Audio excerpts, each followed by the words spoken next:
जी हाँ दोस्तों, आप सभी का स्वागत करता हूँ पॉइंटर एकेडमी के इस प्लेटफ़ॉर्म पर और आपसे हम बात करते हैं आज राजस्थान की पीवाईक्यू सीरीज़ में हैं और आज हम कुछ लेके आए हैं पुरातात्विक जो अभिलेख वग़ैरह है हमारे, तो पुरातात्विक जो साक्ष्य है, जो हमें हिस्ट्री में मिलते हैं, राजस्थान हिस्ट्री में हम इसी टॉपिक पर आज है वो बात करने वाले हैं। जी हाँ, तो इसको क्लास को स्टार्ट करने से पहले मैं आपसे एक राय लेना चाहूँगा कि जो हमारा पुराना वीडियो था, जिसमें हम ओनली बोल के बता रहे थे, वो सही है या फिर ये जो आपको स्ट्रक्चर है, जो ये फॉर्मेट है, वो आपको सही लगता है? तो आप मुझे इसके बारे में ज़रूर बताएँ। क्या किया जाना चाहिए? हमारी जो क्लासेज़ है, वो हमें किस प्रकार अपलोड की जानी चाहिए? ठीक है? तो काफ़ी मैंने इसको वीडियो के स्टार्ट में पूछा है, तो आप मुझे वीडियो जब कंप्लीट हो जाए, तो आप इसको कंप्लीटली देखकर मुझे ज़रूर बताएँ। ठीक है? वीडियो के साथ-साथ में लिखना, क्लासरूम के साथ-साथ में लिखना तो पॉसिबल नहीं हो पाएगा। ठीक है? और इस प्रकार से आपको ये है वो मिलने वाला है।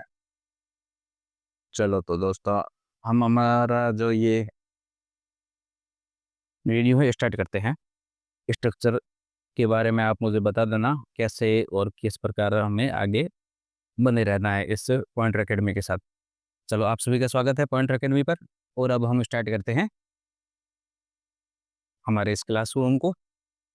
जैसा कि आपने देखा कि वैष्णव और भागवत धर्म की जो हमें जानकारी मिलती है, वो हमें मिलती है गोसुंडी अभिलेख। एक क्वेश्चन आ रखा है कि कौन से अभिलेख से वैष्णव और भागवत धर्म की जानकारी मिलती है, तो वो है गोसुंडी अभिलेख।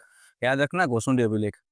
फिर एक आपके सामने क्वेश्चन आ रखा है कि ये गोसुंडी अभिलेख के बारे में कुछ जानकारी दी हुई है कि ये तो पहली बात तो द्वितीय शताब्दी ईसा पूर्व का है। आपको ये याद रखना बहुत ज़रूरी है क्योंकि एक सीरीज़ वाला क्वेश्चन भी आ रखा है पीवाईक्यू में हमने देखा कि एक क्वेश्चन आ रखा है सीरीज़ वाला, तो वो भी आपको याद रखना बहुत ज़रूरी है।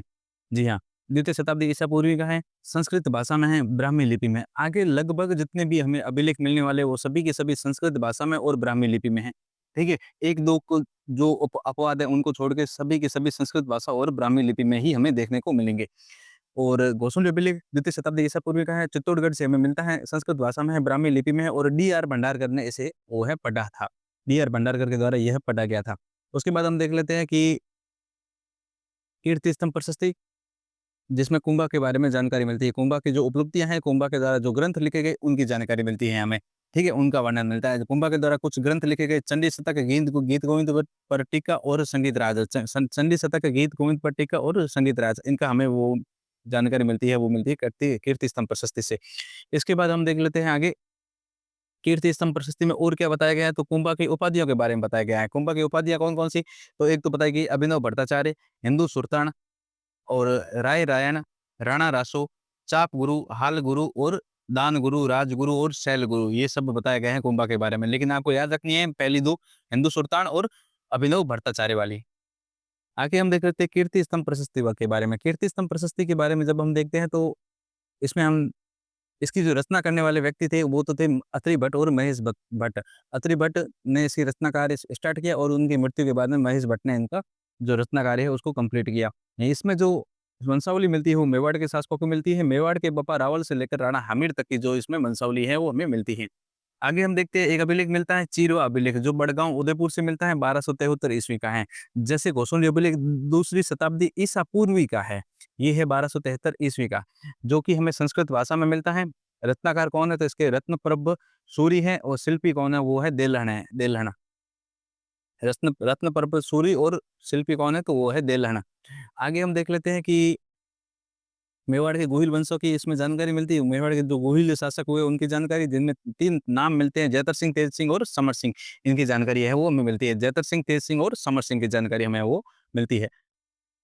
आगे हम देखते हैं कि राज प्रशस्ति महाकाव्य, तो राज प्रशस्ति महाकाव्य, इसको थोड़ा-सा, जी हाँ, राज प्रशस्ति महाकाव्य, तो राज प्रशस्ति महाकाव्य लिखा गया था रणछोड़ भट्ट के द्वारा। रणछोड़ भट्ट के द्वारा इसको लिखा गया था और 1676 ईस्वी में ये लिखाई गई थी राज प्रशस्ति महाकाव्य। विश्व की सबसे बड़ी प्रशस्ति है। राज सिंह के काल में और राजसमंद झील पर, राज सिंह के काल में राजसमंद झील पर राज प्रशस्ति महाकाव्य 1676 ईस्वी की रणछोड़ भट्ट तेलंग। इसमें सब आर के ऊपर नाम है, इसमें जितने भी नाम है सब आर पर है। राज सिंह, राजसमंद झील, रणछोड़ भट्ट तेलंग और राज प्रशस्ति विश्व की सबसे बड़ी प्रशस्ति है, 1676 में लिखवाई गई। उसके बाद हम बात कर लेते हैं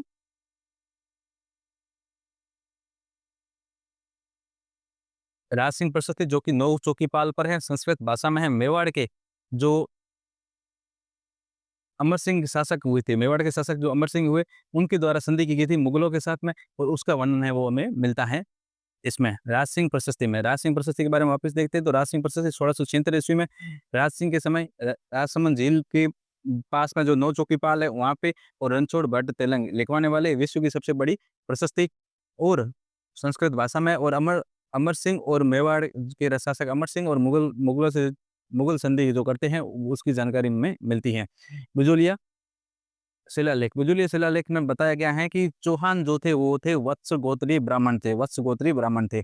बिजोलिया शिलालेख कहाँ से में मिलता है तो भीलवाड़ा से मिलता है। 5 फरवरी 1170 ईस्वी में लिखवाया गया था। 1170 ईस्वी याद रखना, ये घोषण अभिलेख था, दूसरी शताब्दी ईसा पूर्वी।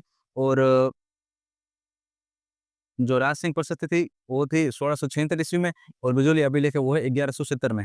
पार्श्वनाथ मंदिर से मिलता है, लोला के द्वारा लिखवाया गया। वासुदेव ने सांबर झील का निर्माण करवाया, यह जानकारी हमें इनसे मिलती है। वासुदेव ने सांबर झील का निर्माण करवाया, और विग्रहराज चतुर्थ ने दिल्ली पर विजय प्राप्त की, यह भी जानकारी मिलती है बिजोलिया शिलालेख से। और जानकारी मिलती है हमें कि चौहानों की वंशावली की जानकारी मिलती है। बिजोलिया शिलालेख भीलवाड़ा से मिलता है, 1170 ईस्वी का है। विग्रहराज चतुर्थ के द्वारा दिल्ली पर विजय प्राप्त की गई, इसकी जानकारी। वासुदेव के द्वारा सांबर झील का निर्माण करवाया गया, इसकी जानकारी। चौहान वंशावली की जानकारी पार्श्वनाथ मंदिर से और लोला के द्वारा यह लिखवाया गया था।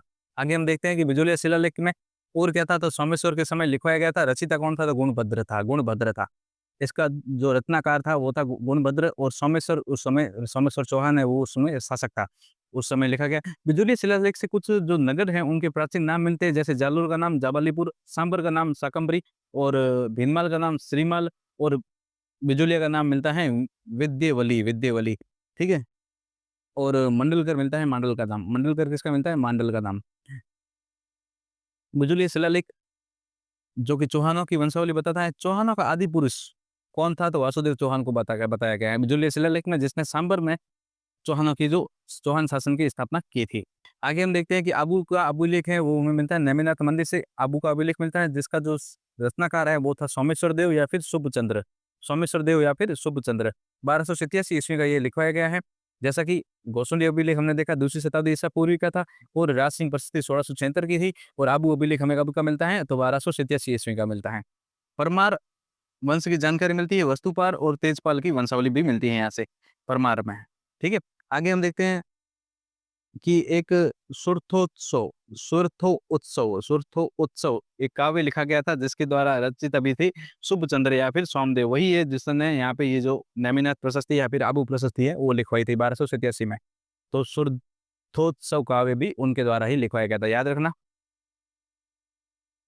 राज सिंह प्रशस्ति, तो राज सिंह प्रशस्ति तो हमें मिलती है राजसमंद से, जो राजसमंद झील की पाल पर लिखवाई गई, नौ चौकी पाल पर। लेकिन राय सिंह प्रशस्ति हमें मिलती है बीकानेर से, जो कि लिखवाई गई थी 1594 ईस्वी में। राय सिंह प्रशस्ति 1594 ईस्वी में, ठीक है। बीकानेर का जो निर्माण है वो इसमें बताया गया है कि बीकानेर का निर्माण है वो शुरू होता है 30 जनवरी 1589 को, और कंप्लीट होता है 5 साल बाद 1594 में।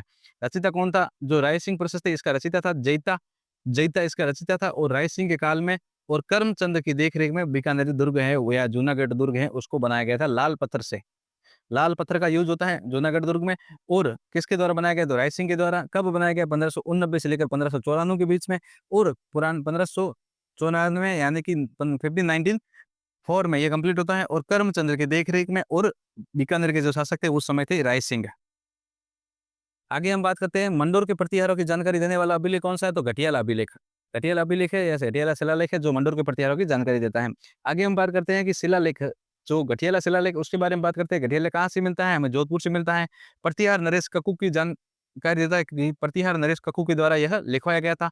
रोहिलिद्धि से लेकर कक्कू तक की हमें वंशावली मिलती है। रोहिलिद्धि से लेकर कक्कू तक की हमें वंशावली मिलती है और यह 2 भाषाओं में लिखा गया था, संस्कृत और प्राकृत में लिखा गया था। 861 ईस्वी का मिलता है ये। इसका ईयर कौन-सा है? तो 861 ईस्वी में।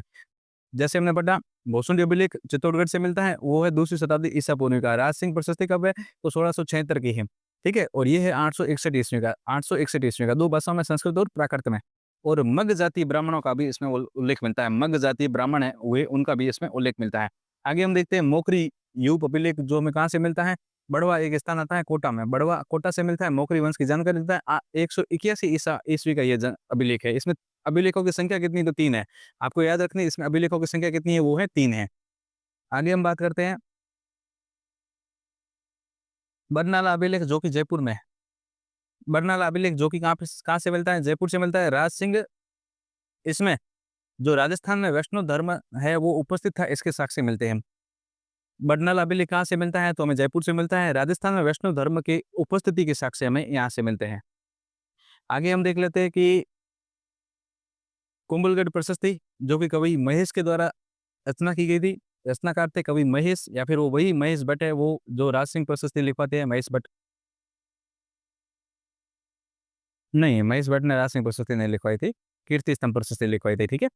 हाँ, तो कुंभलगढ़ प्रशस्ति महेश भट्ट के द्वारा रचना की गई, राजसमंद में है, देवनागरी लिपि में और संस्कृत भाषा में। देवनागरी लिपि और संस्कृत भाषा थी इसकी।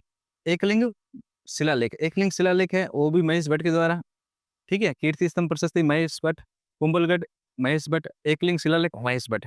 पप्पा रावल ने संन्यास ले लिया, इसकी जानकारी मिलती है हमें एकलिंग शिलालेख से। और गुहिलों की वंशावली है वो हमें मिलती है। आगे हम देखते हैं कि बड़ली शिलालेख अजमेर से मिलता है, 443 ईसा पूर्व का है, यानी कि राजस्थान में सबसे प्राचीन। क्योंकि इससे बाद में हमने देखा घोसुंडी अभिलेख जो कि ये 2वीं शताब्दी ईसा पूर्व का, लेकिन ये 443 ईस्वी पूर्व है, ठीक है? तो सबसे प्राचीनतम अभिलेख है बेलोट माता मंदिर से मिल रहा है और ब्राह्मी लिपि में लिखा हुआ है। बड़ली कहाँ से? अजमेर से, 443 ईस्वी पूर्व, राजस्थान का सबसे प्राचीनतम बेलोट माता मंदिर से मिला और ब्राह्मी लिपि में लिखा हुआ है। मंडोर के शिलालेख, मंडोर के जो शिलालेख है वो है प्रतिहार वंश की जानकारी देते हैं। 2 शिलालेख हमें मिलते हैं मंडोर से, एक तो मिलता है 685 ईस्वी का और एक मिलता है 837 ईस्वी का। जो दोनों से हमें जानकारी मिलती है, विष्णु प्लस शिव भगवान की पूजा है, उसकी जानकारी दोनों से मिलती है। और जो 837 ईस्वी में मिला, एक तो है 685 ईस्वी का, दूसरा है 837 ईस्वी का। जो हमें 837 ईस्वी में मिला है वो लिखवाया गया था प्रतिहार नरेश जो थे बाउक, बाउक के नाम से थे उनके द्वारा, ठीक है? और इसमें भी वंशावली मिलती है। आगे हम देख लेते हैं कि प्रतिहारा को वंश जो लक्ष्मण से मतलब जो वंशज बताया गया, लक्ष्मण के वंशज बताया गया या फिर लक्ष्मण से उद्गम बताया गया है प्रतिहारों का, ऐसा कौन बताता है? कौन-सा अभिलेख बताता है? तो वो बताता है ग्वालियर अभिलेख कि भगवान लक्ष्मण हुए, उनका जो मतलब वंशज हुए वो थे प्रतिहार, गुर्जर प्रतिहार, ठीक है? ग्वालियर के बताते हैं। अब जो ग्वालियर अभिलेख है ये लिखवाने वाला था मिहिर भोज प्रथम, ठीक है? इसमें कोई तिथि नहीं लिखी हुई है, लेकिन इसका कोई अनुमान लगाया जा सकता है, लेकिन इसमें कोई तिथि नहीं लिखी हुई है, ठीक है? लेखक थे बालादित्य और ब्राह्मी लिपि में, और यह भी प्रतिहारों की है वो हमें जानकारी मिलती है यहाँ से। आगे हम देखते हैं हाड़ी रानी कर्मावती। हाड़ी रानी कर्मावती ने जौहर किया, इसकी जो जानकारी हमें मिलती है पूर्व ताम्रपत्र से मिलती है, और जौहर करने से पहले उन्होंने भूमि का दान दिया था, ये भी इसमें लिखा गया था। तो हाड़ी रानी कर्मावती उन्होंने जौहर किया 1535 ईस्वी में, जब बहादुर शाह ने यहाँ पे आक्रमण कर दिया, ठीक है? बहादुर शाह ने आक्रमण किया 1535 ईस्वी में। हाड़ी रानी कर्मावती जो कि चित्तौड़ की रानी थी, राणा सांगा की वाइफ थी, राणा सांगा की वाइफ थी, उन्होंने यहाँ जौहर कर लिया, और इसकी जानकारी मिलती है पूर्व ताम्रपत्र से, पूर्व ताम्रपत्र से। और जौहर से पहले उन्होंने भूमि का दान दिया, यह भी हमें जानकारी है वो मिलती है। आगे हम देखते हैं कि चिकली ताम्रपत्र, चिकली ताम्रपत्र में क्या जानकारी मिलती है? तो चिकली ताम्रपत्र में हमें कुछ जानकारी ऐसी मिलती है कि किसान है वो लाग बाग देते थे, यह उल्लेख मिलता है, किसानों के मन जो उल्लेख है वो मिलता है, ठीक है? चिकली ताम्रपत्र से।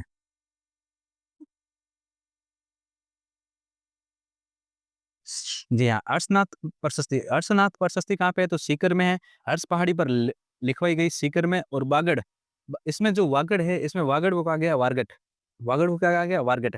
973 ईस्वी की यह प्रशस्ति है, 973 ईस्वी, ठीक है? निर्माण हुआ था इसका, करवाने वाला था अलट निर्माण काल कौन था? निर्माण करवाने वाला अलट शासक हुआ अलट हुआ और चौहानों की वंशावली मिलती है। विग्रह राज्य के समय में यह जो निर्माण कार्य करवाया गया और इसमें पाशुपत संप्रदाय के एक गुरु विश्वरूप का उल्लेख मिलता है। पाशुपत संप्रदाय के एक गुरु हुए विश्वरूप, उनका हमें उल्लेख मिलता है। आगे हम देखते हैं एक क्रम, जैसा कि मैंने आपको पहले भी बताया था कि गौसुंडी एक क्रम अनुसार एक क्वेश्चन आ रखा है। ये सब जो वही है जो हम पढ़ रहे हैं ये सब, तो ये सब पहले पीवाईक्यू में आ रखे हैं, ठीक है?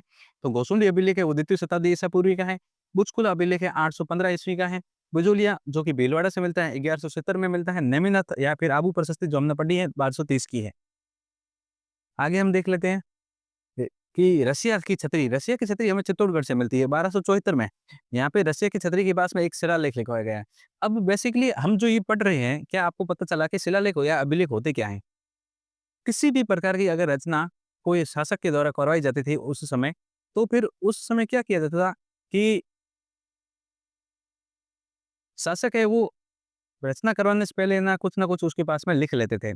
क्या ना मतलब इसकी जो आज की तारीख इतनी थी, इस समय हमने इसका उद्घाटन किया, ये जो रचनाकार कौन है या इसमें शासक कौन है, ये जो मतलब बनवाई गई है, तो किसकी देख-रेख में बनवाई गई है, इसमें में प्रधानमंत्री कौन था, ऐसी सब चीज़ें जो होती थी, वो सब लिखवाई जाती थी। शासकों के द्वारा अपनी वंशावली लिखवाई जाती थी, जो मतलब जैसे बप्पा रावल से लेकर हमने पढ़ा, ठीक है? राज सिंह तक की वंशावली, ऐसे वंशावलियाँ लिखी होती थी, वो भी थी मतलब शासकों के बारे में। ठीक है, तो यही शिलालेख होते थे। शिलालेख क्या है कि आज भी हम देखते हैं कोई भवन बनाते हैं या कोई गवर्नमेंट की बिल्डिंग भी बनती है या फिर कोई आज ब्रिज बन रखे हैं गवर्नमेंट के बहुत सारे। तो जब भी ब्रिज बनता है उसका उद्घाटन होता है तो उद्घाटन के पास में आप देखोगे एक ब्लैक कलर का मार्बल होता है, उस ब्लैक मार्बल में कुछ ना कुछ लिखा हुआ होता है। जब भी कहीं पर ब्रिज स्टार्ट होता है उसके पास में जब उद्घाटन किया हुआ होता है तो उद्घाटन के समय वहाँ पे एक मार्बल लिखा जाता है, उसमें लिखा जाता है कि प्रधानमंत्री नरेंद्र मोदी के द्वारा यहाँ पर इसका उद्घाटन किया गया। इस समय मुख्यमंत्री जो भजन लाल जी थे या फिर ऐसे 3-4 मंत्रियों के नाम वगैरह ये सब लिखे होते हैं। और तिथि लिखी होती है, डेट लिखी होती है उसमें जो कि इस कार्य को इस प्रकार और इतने बजट में इस प्रकार ये कार्य करवाया गया है, वही है। वो जो पुराने काल में लिखे गए उन्हें हम आज शिलालेख या फिर अभिलेख कहें। शिला यानी कि पत्थर पे लिखे हुए, तो शिलालेख हो गए। ठीक है, स्तंभ लेख यानी किसी भी पिलर पे लिखे हुए तो स्तंभ लेख हो गए। इस प्रकार से ये थे, ठीक है? अब देखिए रसिया की छतरी की जो हमें मिलती है चित्तौड़गढ़, एक वहाँ से शिलालेख मिलता है जिसकी रचना करते हैं वेद शर्मा। वेद शर्मा 1274 ईस्वी का मिलता है। देखो जिस सबके ईयर याद रखने की आवश्यकता नहीं है। कुछ-कुछ का लोकेशन आती है, पूछी जाती है, जो कुछ इम्पोर्टेंट बहुत ज़्यादा है उनकी जो है वो ईयर पूछा जाता है। एक लेकिन फिर भी आपको एक ईयर का आइडिया होता है तो फिर काफ़ी चलता है। हमारा काम है वो हो जाता है एग्ज़ाम में हमारा पीवाईक्यू अटेंड हो जाता है, ठीक है? बप्पा रावल से लेकर नरवर्मा तक की जानकारी है वो हमें वंशावली के माध्यम से इसमें मिलती है। आगे हम देख लेते हैं कि मानमोरी का अभिलेख। मानमोरी का लेख है जो हमें चित्तौड़गढ़ से मिलता है। चित्तौड़गढ़ की प्रारंभिक इतिहास की जानकारी देता है। जेम्स टोड को ये मिला था, जेम्स टोड इसको इंग्लैंड लेके जा रहे थे और समुद्र में बीच में फेंक दिया था। क्यों? क्योंकि जो जहाज में है वो ओवरलोड हो गया था जहाज और फिर इस अभिलेख को समुद्र में फेंक दिया था। क्यों? वो शायद उनको लगा होगा ये ज़्यादा इम्पोर्टेंट नहीं है, इसको फेंक देते हैं। इंग्लैंड लेके जा रहे थे इसको मानमोरी अभिलेख को, ठीक है? 713 ईस्वी का है। 4 मौर्य शासकों की जानकारी मिलती है, उनमें से एक नाम याद रखना चित्रांगद मौर्य, ठीक है? इसका जो रचयिता था वो पुष्य नाम से एक होता था पुष्य, ठीक है? ये व्यक्ति हुआ उत्कीर्ण करता था, सेवा देता। इसमें ज़्यादा याद नहीं रखनी, याद रखने की एक बात है आपको 713 ईस्वी का और चित्रांगद मौर्य के काल का था होगा और मानमौरी अभिलेख है, जो कि कर्नल जेम्स टोड ने समुद्र में फेंक दिया था। याद रख लेना, चित्तौड़गढ़ की प्रारंभिक जानकारी मिलती है। आगे हम देख लेते हैं कि नाथ प्रशस्ति हमें उदयपुर के लकुलिस मंदिर से मिलती है, जिसमें मेवाड़ के गोइल वंश का वर्णन है, संस्कृत भाषा में देवनागरी लिपि में। इससे पहले जो हम पढ़ते हैं, हमने क्या पढ़ा कि संस्कृत भाषा और ब्राह्मी लिपि, इसमें हम पढ़ रहे हैं संस्कृत भाषा के साथ देवनागरी लिपि, ठीक है? आगे हम देख लेते हैं आलमशाही मुगलिया सिक्के। अब जो आलमशाही सिक्के थे, वो बीकानेर के थे। अभी कुछ सीरीज आएगी आगे सिक्कों की, तो फटाफट एक-एक स्लाइड की सीरीज है, फटाफट देख लेते हैं। आलमशाही सिक्के कहाँ से थे? बीकानेर के थे। और उसके बाद में है अपराजित का शिलालेख। अपराजित का शिलालेख लिखने वाला था दामोदर। ठीक है, कहाँ से मिलता है? तो नागदा से मिलता है, कुंडेश्वर मंदिर से नागदा में 661 ईस्वी का है। तो अपराजित का शिलालेख कहाँ से मिलता है? लोकेशन याद रख लो, नागदा, ठीक है? आगे याद रख लेते हैं। पंचमार्क सिक्के है वो सबसे पहले राजस्थान से मिलते हैं। बेरठ में कुछ पंचमार्क सिक्के मिलते हैं, सांभर में मिलते हैं, रेड में मिलते हैं और रंगमहल में मिलते हैं। राजस्थान में सर्वप्रथम पंचमार्क सिक्के मतलब जो पंचमार्क सिक्के या फिर जिनको हम आहत सिक्के भी कहते थे, इनकी जो सर्वप्रथम जानकारी है वो हमें मिलती है राजस्थान से, जो कि यूज़ होते थे 5वीं शताब्दी ईसा पूर्व से लेकर दूसरी शताब्दी ईसा पूर्व के बीच में। हमें ये पंचपात्र सिक्के वो यूज़ में आते थे। मतलब उस समय ये यूज़ में लेते थे। महाजनपद काल में सिंधु और गंगा के जो मैदान है उस इलाके में ये यूज़ लिए जाते थे। कहाँ-कहाँ से हमें इसके जो अवशेष मिलते हैं, बेराट से मिलते हैं, सांभर से, रेड से और नागौर अपने रंग महल से। लोडिया सिक्का कहाँ का था? तो जैसलमेर का था। गादिया सिक्का कहाँ का था? तो ये उदयपुर का था, जो तांबे और चांदी के थे। पुराने सिक्के तांबे और चांदी के होते थे। तांबे के जो सिक्के होते हैं उन्हें कहते हैं कटसारपण, चांदी को कहते हैं रूपक। मेवाड़ के सिक्के कौन-कौन से हैं? तो फतेह शाही, भोपाल शाही और शाह आलमी। याद रखना फतेह शाही, भोपाल शाही और शाह आलमी। चित्तौड़ी, ढींगला, त्रिशूलिया, भिलाड़ी, उदयपुरी ये सब तो आपको याद रहेंगे। चित्तौड़ी याद रहेगा, उदयपुरी याद रहेगा। ढींगला याद रखना पूछा गया है, त्रिशूलिया और भिलाड़ी ये भी याद रखना। एलची जब सम्राट अशोक था सॉरी जो अकबर था, मुगल सम्राट जो मुगल बादशाह अकबर था, उसने मतलब जब चित्तौड़ पर अधिकार कर लिया तब उसने एलची नामक जो सिक्के हैं वो जारी किए थे। चांदोड़ी चांदोड़ी एक सिक्का था जो मतलब आगे हम पढ़ेंगे चंद्रकुँवरी के नाम से हुआ था। एक राजकुमारी हुई चंद्रकुँवरी उनके नाम पर बना वो सिक्का चांदोड़ी। और स्वरूप शाही, फतेह शाही, भोपाल शाही। स्वरूप सिंह हम मिलते हैं, फतेह सिंह, गोपाल सिंह ये हम इन राजशासकों के नाम पढ़ते हैं तो याद हो जाएँगे। चित्तौड़ी और उदयपुर ये याद हो जाएँगे। ढींगला, त्रिशूलिया, भिलाड़ी नाम याद रखने हैं। एलची अकबर ने जारी किया था। चांदोड़ी यहाँ की राजकुमारी थी। स्वरूप सिंह, फतेह सिंह, गोपाल सिंह यहाँ के जो राजा हुए हैं वो थे और शाह आलमी एक सिक्का याद रखना है। और झाड़साई सिक्के जयपुर के थे। जाटशाही जयपुर के थे। एक कलदार सिक्के जो चांदी के हुए वो भी जयपुर के थे। एक सिक्के हुए विजयशाही वो जोधपुर के थे। अखेशाही जैसलमेर का था। गजशाही जोधपुर का था। गजशाही और विजयशाही कहाँ के? जोधपुर के। एक था सिक्का लिलुलिया या लल्लूशाही, लिलुलिया या फिर लल्लूशाही। ये इसका नाम थोड़ा इंटरेस्टिंग है, ठीक है? तो ये सिक्के होते थे सोजत के। इसको बाईसंदा भी कहते थे। बाईसंदा क्यों कहते थे? क्योंकि इसमें शाह आलम सेकंड जो शासक हुए, उनके 22 वर्ष अंकित थे।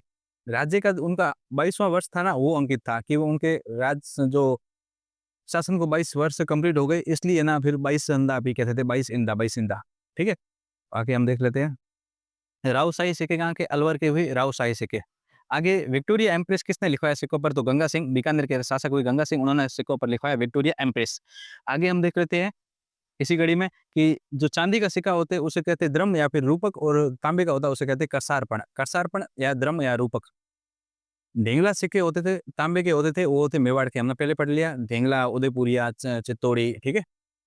21 संदा, देखो हमने पहले पढ़ा 22 संदा और अब 31 संदा, 31 संदा, 30+1 यानी कि 31 संदा, जो कुचामण के सिक्के थे, जिसको बोपूशाही या बोरसी भी कहते थे, ठीक है? 31 संदा कहाँ के थे? कुचामण के थे और अब 22 संदा कहाँ के थे? सोजत के थे, ठीक है? आगे हम देख लेते हैं इसको थोड़ा-सा। चांदोड़ी जो भीम सिंह की बहन थी चंद्रकौरी, उनके नाम से भीम सिंह ने चलवाए थे, ठीक है? चांदोड़ी। आगे हम देख लेते हैं कि चौहान रानी थी, जिन्होंने सिक्के चलाए वो थी सोमलेखा, जो कि अजय राज की वाइफ थी। सोमलेखा रानी थी, जिन्होंने सिक्के चलवाए, अजय राज की वाइफ थी, सोमल देवी आज फिर सोमलेखा के नाम से थी, जिन्होंने चांदी और तांबे के सिक्के चलवाए। अब बात करते हैं कि कोटा, कोटा में जो सिक्के हुए मदन शाही, हाल शाही या फिर गुमान शाही, मदन शाही, हाल शाही या फिर गुमान शाही। आगे हम बात करते हैं कि नाद की शिव प्रतिमा कहाँ से मिलती है, तो नाद की शिव प्रतिमा हमें अजमेर से मिलती है। आगे हम बात करते हैं दस्तूर कोमवार। दस्तूर कोमवार में जो एक अभिलेखों की श्रृंखला है, उसमें किस मतलब जो रियासत का जन वर्णन है वो हमें मिलता है जयपुर रियासत का। दस्तूर कोमवार किससे रिलेटेड है? तो जयपुर से रिलेटेड है। आगे हम बात करते हैं कि हकीकत बही जोधपुर से संबंधित है। कर्णसवा लेख लेख कहाँ से है? कोटा से। 738 ईस्वी में मौर्य का शासक धवल की जानकारी मिलती है हमें, ठीक है? हम देख लेते हैं बेड़वास प्रशस्ति राज सिंह के द्वारा लिखवाई गई। भाषा मेवाड़ी और लिपि नागरी। ये है विक्रमी संवत में अगर आप 57 साल ऐड करते हो तो वो संवत बन जाता है, सॉरी ईसवी संवत में अगर आप 57 साल ऐड करते हो तो वो संवत बन जाता है विक्रमी संवत।